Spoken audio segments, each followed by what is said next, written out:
Guys, make sure to stay until the end. We'll talk about common mistakes people make that can cost you thousands of dollars in repair diagnostics that you may actually not even need. So let's explain what it is.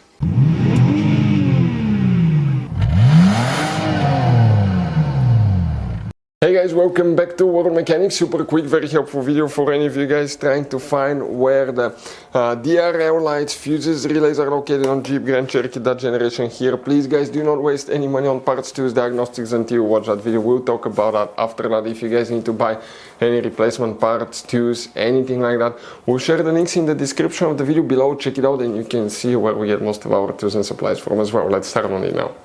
Before we start guys, every single car we get here at the garage, we try to make at least 200 to 300 free repair videos. We take them completely apart, we show you how to fix engines, transmission codes, fuses, relays, because our mission at the shop is to save you as much money as we can. That's why we make these free videos. By the way guys, if you have a Jeep Grand Cherokee with a V6 3.6 engine, guys, we'll have video on that engine, replacing, taking it completely apart, replacing almost any component you can think of, transmission as well. Why we do that? To save you money. Check it out, all this video will be on the channel. Guys, in addition, on our YouTube channels we have more than 19,000 free repair videos that can save you thousands of dollars in future repairs. So let's go ahead and start on it now. DRL lights, fuses, relays come guys to explain what you can expect to find them on that generation Jeep Grand Cherokee. Depending on the year and the model, you may have two different types of fuse boxes. We will explain about each one of these fuse boxes. We need to open the hood on that Jeep Grand Cherokee. When you face the engine, on the left side is the main engine fuse box. Open the cover and underneath you have a fuse box that will have a layout like this one for 2014 to 2022 year model Jeep Grand Cherokee, and this is 2011 to year 2013 Jeep Grand Cherokee. Before we guys continue, let's explain quickly why it's always a good idea to test fuses and relays. Guys, it's very important to always test your fuses and relays. Why? Sometimes you may think you have a good fuse, guys. It's hard to tell. Look at those fuses, right? And sometimes, okay, you pull the fuse. Okay, I'm going to get the fuse puller and I'm going to remove one fuse.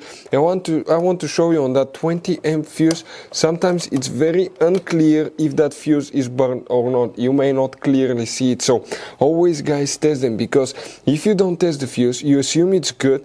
You end up spending money, time and diagnostics for problems that do not exist, guys. So you can just waste your money and time. Always test your fuses, always test relays. We will put links in the description of the video below where you can find, guys, a video for testing a fuse and testing a relay that will explain everything that you need to do. And guys, here what we need to check specifically here, on this side we need to locate, we'll explain about 2011 to 2013 first. We need to locate fuse number M15. You see that fuse? Okay, so now this is, guys, M38, M38, M33, M15, M3. So this fuse right here, M15, that's the fuse that you will, guys, need to check. Now if you have 2014 to 2022 year model, you will need to check fuse number F40, guys, and F40 will be this fuse right here. You see that little bitty 10 fuse right there.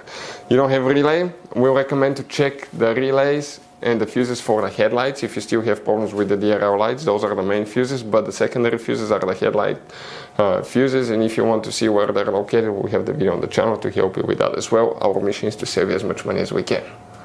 Guys, as you can see, this Jeep Grand Cherokee has all kinds of different fuses, relays, JKs, mini blade fuses, the CB fuses, different kinds of relays as well. Depending on the year and model, they may differ, but some of those could be really hard to find if you're in the middle of nowhere. That's why, guys, what we recommend, we always keep some spare ones in the glove box for a peace of mind. We'll share the links in the description of the video below. Check it out, where we get most of our tool supplies from as well. We can get fuses, relays usually at a good price there as well. Hopefully, guys, the video was helpful. Our mission is to save you as much money as we can. Thank you for watching and see you next time.